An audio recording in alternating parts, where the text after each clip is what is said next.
नमस्कार, मैं हृदय कुमार प्रीत अरहत पूर्वी चंपारण से आप सबों का स्वागत करता हूं। और विद्यालयों और शिक्षकों का जो निरीक्षण किया जाता था, जिसमें कि विद्यालयों के निरीक्षण के फलस्वरूप ये भी देखा जाता था कि एक ही विद्यालय का निरीक्षण एक दिन में 3 से 4 बार हो जाता था और 3 से 4 अलग अलग पदाधिकारी भी निरीक्षण कर लेते थे। तो अब निरीक्षण में बहुत बड़े बदलाव किए गए हैं। ये निरीक्षण में बदलाव क्या क्या है, शिक्षकों का निरीक्षण कैसे होगा, विद्यार्थियों से संबंधित जो निरीक्षण कैसे होगा और विद्यालय से संबंधित निरीक्षण कैसे होगा, अनामांकित और नियमित विद्यालय नहीं आने वाले बच्चों के संबंध में निरीक्षण कैसे होगा। मैं आपको ये भी बता दूं कि इस वीडियो में हम ये देखेंगे कि अनुश्रवण के दौरान कौन कौन से मुख्य बिंदु हैं जो विद्यालय की आधारभूत संरचना से संबंधित हैं, जिनका निरीक्षण किया जाएगा, और निरीक्षण कितनी बार एक सप्ताह में कितने विद्यालयों का निरीक्षण एक पदाधिकारी कितने विद्यालयों का निरीक्षण करेंगे, कितनी बार करेंगे, कितने महीनों के लिए आवंटित किया जाएगा उनको निरीक्षण रोस्टर के अनुसार। तो इन सारी बातों की जानकारी हम इस वीडियो में प्राप्त करेंगे। चूँकि होता यूँ था कि एक पदाधिकारी, मान लीजिए प्रखंड शिक्षा पदाधिकारी हैं, मैट्रिक के इंटर के ड्यूटी में भी लगे हुए हैं, ये जिला में मीटिंग भी है और उनको 10 ठो निरीक्षण करके भेजना भी था, पटना भेजना आवश्यक था। और ऐसे बहुत सारे ऐसे प्रखंड शिक्षा पदाधिकारी हैं, जैसे कोटवा के ही प्रखंड शिक्षा पदाधिकारी जिनका वेतन काट लिया गया, तो ऐसे ही प्रखंड शिक्षक पदाधिकारी हैं जिनके वेतन को काटा भी गया था। निरीक्षण 10 दिन का एक दिन में 10 विद्यालयों का निरीक्षण नहीं करने के संबंध में अपलोड नहीं हो पाया, तो उनके वेतन में भी कटौती की गई। तो इन सारी बातों से लगभग मुक्ति मिलती हुई दिख रही है। हाँ, निरीक्षण होना चाहिए विद्यालय के सुधार के लिए, शिक्षकों के सुधार के लिए, छात्र हित के लिए। मैं आपको बता दूं कि शिक्षण व्यवस्था को सुदृढ़ करने के लिए, शिक्षा व्यवस्था को सुदृढ़ करने के लिए ये होना चाहिए। लेकिन ये जो एक के ऊपर एक जो आदमी लगाए गए थे, यानी एक दिन में 3-3 बार निरीक्षण किया जाना, मध्यांतर के पहले मध्यांतर के बाद, इस व्यवस्था को बदला जा रहा है। जो अभी अपर मुख्य सचिव एस सिद्धार्थ साहब हैं, इन्होंने इन सारी व्यवस्थाओं को बदला है। और जो एक एक व्यक्ति के ऊपर 10-10 विद्यालयों का निरीक्षण करना था या 5 विद्यालय को करके हर हाल में देना था, इन सारी व्यवस्थाओं को बदला जा रहा है। तो आइए हम देखते हैं विस्तार से। तो अगर आप मेरे चैनल पे नए हैं तो प्लीज़ मेरे चैनल को सब्सक्राइब जरूर कर लीजिएगा। अगर ये वीडियो आपको अच्छी लगेगी तो सबसे अधिक आप इसे शेयर कीजिएगा। चलिए आइए बात करते हैं। और चैनल को सब्सक्राइब इसलिए कीजिएगा कि जो भी न्यू अपडेट मिले उसका नोटिफिकेशन आपको मिल जाए। आइए देखते हैं। आज 14/6/2024 के डेट में एक पत्र जारी किया गया है, और ये पत्र जारी किया गया है हमारे एस सिद्धार्थ साहब जो हैं, अपर मुख्य सचिव शिक्षा विभाग बिहार सरकार, पत्रांक 19 से गोपनीय शाखा। आगे देखते हैं। इन्होंने सभी जिला पदाधिकारी को पत्र लिखा है और इन्होंने कहा है कि विद्यालयों का निरीक्षण अनुश्रवण के संबंध में इनके पत्र में ये चीज़ है कि विभाग द्वारा पत्रांक इतना दिनांक 6/6/2024 को, मैं आपको बता दे रहा हूँ कि यही एक पत्र है जो 6/6/2024 को सर के द्वारा दिया गया था, और इसमें बहुत सारी बातें हैं, इस पर हम बाद में चर्चा करेंगे। तो आइए इस पत्र का हवाला उन्होंने दिया है और लिखा है कि विद्यालय में निरीक्षण अनुश्रवण की व्यवस्था की गई है। शिक्षा विभाग द्वारा चलाए गए सघन निरीक्षण के पश्चात भी विभाग के कमांड एंड कंट्रोल सेंटर में, जो टोल फ्री नंबर इतना है 1419 कही या 1834-54-417 पर स्कूल की व्यवस्था पर शिकायतें प्राप्त हो रही हैं। ये शिकायतें सामान्यतः विद्यालय के संबंध में अब इतने निरीक्षण के पश्चात नहीं होनी चाहिए थी। इससे स्पष्ट है कि विद्यालयों का निरीक्षण अनुश्रवण में त्रुटि हुई है, जिससे आवश्यकता महसूस की गई है कि जिला पदाधिकारी अपने स्तर से शिक्षा विभाग के अधिकारियों को छोड़कर, मैंने शिक्षा विभाग के अधिकारी को निरीक्षण नहीं करेगा, अन्य पदाधिकारियों और पर्यवेक्षक से इन विद्यालयों का निरीक्षण कराएं। इस कार्य के लिए राज्य स्तर पर प्राप्त शिकायत पत्र जिला पदाधिकारी को उनके नोडल पदाधिकारी के माध्यम से उपलब्ध कराया जाएगा। इसमें एडीएम रैंक के जो होंगे, एडिशनल डिस्ट्रिक्ट मजिस्ट्रेट, वे नोडल बनेंगे। आगे इस पत्र में इन्होंने बताया है हमारे एस सिद्धार्थ साहब ने कि अतः अनुरोध है कि अपने जिला के लिए एक नोडल पदाधिकारी यानी उप समाहर्ता, जो भी हमारे एडीएम होंगे वहीं उप समाहर्ता ही नोडल पदाधिकारी होंगे, शिक्षा विभाग के शिकायतों के अनुश्रवण के लिए अविलंब नामित करने का कष्ट करें। टोल फ्री नंबर 14/417 इतना पर प्राप्त शिकायत पत्रों को आपके द्वारा नामित पदाधिकारी को शिक्षा विभाग के अनुश्रवण कोषांग द्वारा उपलब्ध कराई जाएगी। गैर शिक्षा विभाग के पदाधिकारियों से इन शिकायत पत्रों की स्वतंत्र जांच कराई जाए एवं इस शिक्षा कोष के माध्यम से इन प्रतिवेदन को सीधे अपर मुख्य सचिव शिक्षा विभाग को सीधे उपलब्ध कराई जाए। अब देखिए, बहुत ही इंपॉर्टेंट बात है कि जो भी शिकायत होगी उसका नोडल पदाधिकारी अनुश्रवण करने के बाद सीधे अपर मुख्य सचिव साहब को भेजेंगे। इस संबंध में भी विस्तृत जानकारी प्राप्त करने के लिए श्री अनिल कुमार, निदेशक जन शिक्षा, सह अपर सचिव शिक्षा विभाग, इतना से संपर्क किया जा सकता है।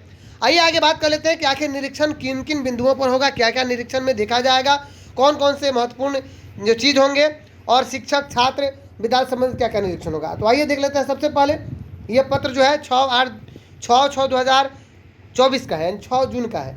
ये भी एस सिद्धार्थ साहब हैं, अपर मुख्य सचिव साहब, जिला शिक्षा पदाधिकारी सभी, यानी सभी जिला के शिक्षा पदाधिकारियों को लिखे हैं विद्यालय के अनुसरण के संबंध में ये पत्र है उनका। और इसमें उन्होंने लिखा है कि 8,000 पदाधिकारियों यानी कर्मियों के माध्यम से राज्य के प्रत्येक जिले में अवस्थित सभी सरकारी प्राथमिक, मध्य माध्यमिक और उच्च माध्यमिक विद्यालयों का नियमित अनुश्रवण कराया जा रहा है। विद्यालयों के नियमित अनुश्रवण का मूल उद्देश्य, देखिए बहुत बढ़िया बात लिखा गया है कि मूल उद्देश्य यह है कि प्रत्येक सरकारी विद्यालय का संचालन निर्धारित मानक के अनुरूप में हो रहा है या अथवा नहीं। यदि विद्यालय संचालन में किसी प्रकार की कमी अथवा कठिनाई है तो अनुश्रवण के माध्यम से उसे ठीक कराया जा सके, ताकि अध्ययनरत बच्चों के लिए विद्यालय में उचित शैक्षणिक वातावरण का निर्माण कर गुणवत्तापूर्ण शिक्षा उपलब्ध कराई जा सके। इस उद्देश्य की पूर्ति हेतु विद्यालय अनुसरण व्यवस्था को और प्रभावी एवं सशक्त बनाने की आवश्यकता है, जिसके तहत शिक्षकों एवं बच्चों की उपस्थिति, आधारभूत संरचना के साथ ही academic activities, extra curricular activities तथा वर्क संचालन इत्यादि का भी सघन अनुसरण किया जाए। इस अनुसरण व्यवस्था से जहां एक तरफ विद्यालयों में कराए जा रहे विकास कार्य एवं शैक्षणिक परिवेश में सुधार परिलक्षित होंगे, वहीं दूसरी तरफ सरकारी विद्यालयों के प्रति अभिभावक एवं बच्चों में आकर्षण भी बढ़ेगा। इस क्रम में निम्नलिखित निर्देश दिए जाते हैं। बहुत बढ़िया बात इन्होंने कहा है कि देखिए academic activities, extra curricular activities, work संचालन, इनका निरीक्षण किया जाए। बहुत अच्छी बात है। सिर्फ शिक्षकों का निरीक्षण और विद्यालयों का कब खुलता है, कब से काम नहीं चलेगा, बहुत अच्छी बात की गई है इसमें। आइए हम बात कर लेते हैं एक एक बिंदु को। बहुत विस्तार रूप से उन्होंने बताया कि जिला के उप विकास आयुक्त जो डीडीसी होते हैं, जिला अंतर्गत शिक्षा विभाग के सभी कार्यालयों में पदस्थापित सभी पदाधिकारियों, जिला शिक्षा पदाधिकारी, जिला कार्यक्रम पदाधिकारी सहित एवं कर्मियों का विद्यालय अनुसरण की जिम्मेदारी दी जाएगी। यानी जिम्मेदारी उन्हीं को है कि वे देंगे कि सभी लोग विद्यालय अनुसरण करें। डीडीसी को जिम्मेदारी दी गई है। जिला में मानव बल की उपलब्धता के आधार पर अनुसरण करने वाले प्रत्येक पदाधिकारी कर्मी की 3 माह के लिए 10 से 15 विद्यालय आवंटित किए जाए। कितने? 3 माह के लिए मात्र 10 से 15 विद्यालय आवंटित किए जाए, जो इस अवधि में इन विद्यालयों के संपूर्ण देखरेख में रहेंगे। विद्यालयों का आवंटन रोस्टर बनाकर किया जाए, ताकि जिला के सभी प्राथमिक, मध्य माध्यमिक, उच्च माध्यमिक विद्यालयों की प्रत्येक सप्ताह में कम से कम एक बार अनुसरण हो सके। यानी सिर्फ एक ही बार अनुसरण किया जाएगा एक सप्ताह में, यानी 7 दिन में कम से कम एक बार अनुसरण। यहाँ तो रोज अनुसरण होता था, और रोज की क्या बात करें, एक विद्यालय का एक दिन में 3-3 बार अनुसरण, 4-4 बार होता था। तो इससे पदाधिकारी भी बहुत हतप्रभ रहते थे, उनको उतनी संख्या में रिपोर्ट उपलब्ध कराना पड़ता था। आगे आइए देखिए, प्रभावी अनुश्रवण हेतु आवश्यक है कि निरीक्षित पदाधिकारी कर्मी आवंटित विद्यालय में पर्याप्त समय दें। बहुत बढ़िया बात कहा गया है कि पर्याप्त समय दें एवं विद्यालय का संपूर्णता में अवलोकन करें। इस क्रम में प्रधानाध्यापक शिक्षक के साथ विद्यालय संचालन में आने वाली कठिनाइयों पर विमर्श कर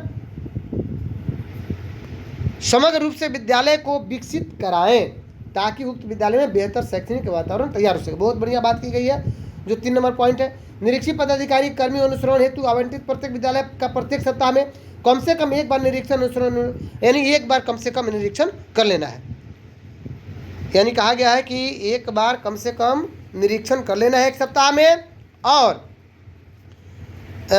इसमें है कि 7 दिन प्रत्येक सप्ताह होता है, 7 दिन का है तो एक दिन छुट्टी रहता है संडे, लेकिन कम से कम 3 दिन निरीक्षण करना है।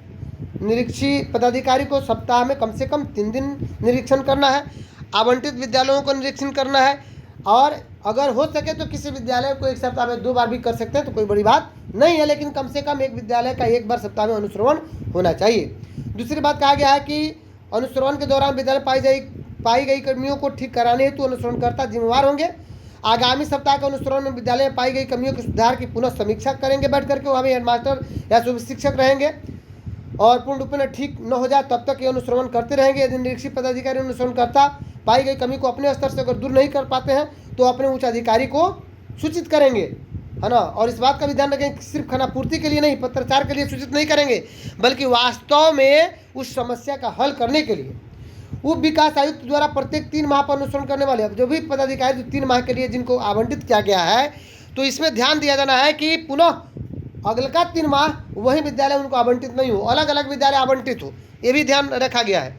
आइए 7 नंबर पॉइंट में क्या कहा गया है कि निरीक्षित पदाधिकारी कर्मी निरीक्षित विद्यालय का निरीक्षण प्रतिवेदन विभाग द्वारा विकसित ई शिक्षा कोष पोर्टल पर अपलोड करेंगे। ई शिक्षा कोष ही बहुत महत्वपूर्ण पोर्टल है जिस पर अपलोड करना है।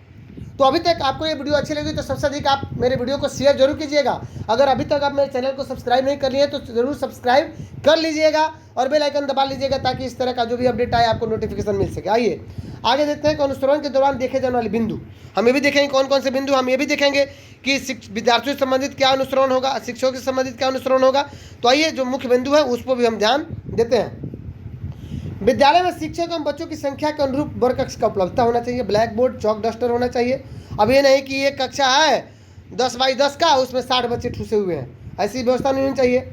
विद्यालय में निर्माणाधीन असैनिक कार्य यदि हो तो उसका प्रगति की गुणवत्ता क्या है ये भी ध्यान देना है, इस पर भी विशेष रूप से। विद्यालय में जो किचन सेट है, गैस चूल्हा है एवं थाली की उपलब्धता कैसी है, छात्र छात्राओं के अलग अलग शौचालय की उपलब्धता कैसी है, साफ सफाई कैसी है ना, शौचालय में कहीं ताला बंद तो नहीं किया गया है, पेयजल की सुविधा कैसी है, बोरिंग कराया गया है या नहीं, अगर नहीं कराया गया है तो क्या स्थिति है, यदि बोरिंग कराया गया है तो यह कार्य कर रहा है या नहीं कर रहा है, वर्ग कक्ष में आवश्यक उपस्कर, बेंच, डेस्क इत्यादि की उपलब्धता है कि नहीं है, निर्धारित मानदंड के अनुसार उसकी गुणवत्ता क्या है। बहुत बढ़िया।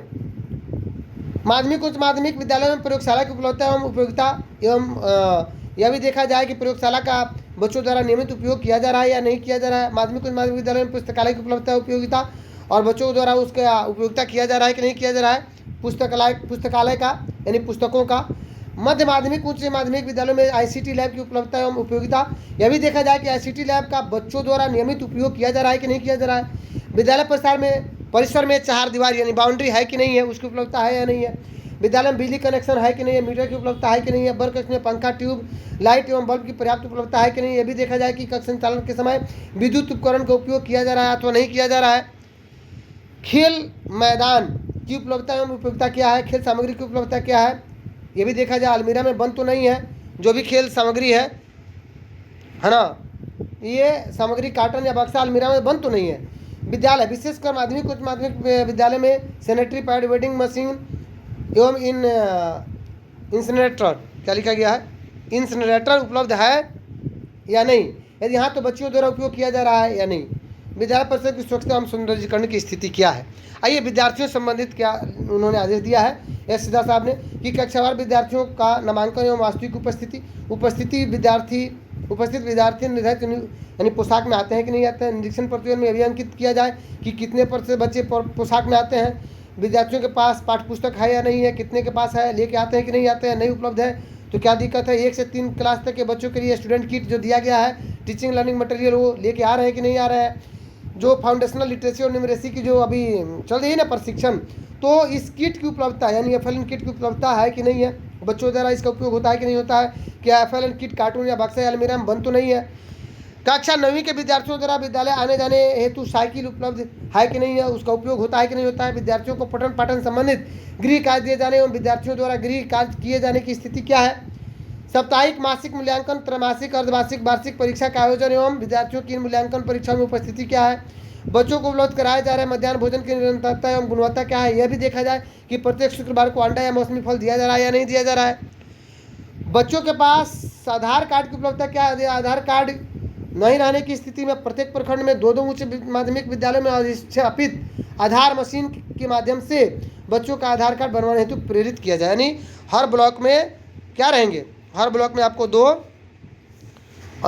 विद्यालयों में आधार कार्ड बनेगा जो माध्यमिक विद्यालय हैं वहाँ पे अगर नहीं रहता है। तो आइए शिक्षकों के संबंधित क्या अनुसरण रहेगा, आइए देखते हैं कि प्रधानाध्यापक एवं शिक्षक का पदस्थापन माने कितने हैं, उनकी संख्या। पदस्थापित प्रधानाध्यापक शिक्षकों की समय विद्यालय में वास्तविक की उपस्थिति क्या होती है, यानी विद्यालय समय से आते हैं कि नहीं आते हैं तो कितने बजे आते हैं। विद्यालय में विषय आधारित शिक्षकों का स्थिति क्या है। गैर शैक्षणिक कर्मियों का पदस्थापन या उपस्थिति क्या है, कहीं दूसरी जगह पदस्थापित तो नहीं है। समय सारणी के अनुसार वर्ग कक्ष संचालन हो रहा है अथवा नहीं हो रहा है। शिक्षकों द्वारा संचालित वर्ग कक्ष अवलोकन करना है। विद्यार्थियों की गृह कार्य से संबंधित कॉपियों साप्ताहिक, मासिक, त्रैमासिक, अर्धवार्षिक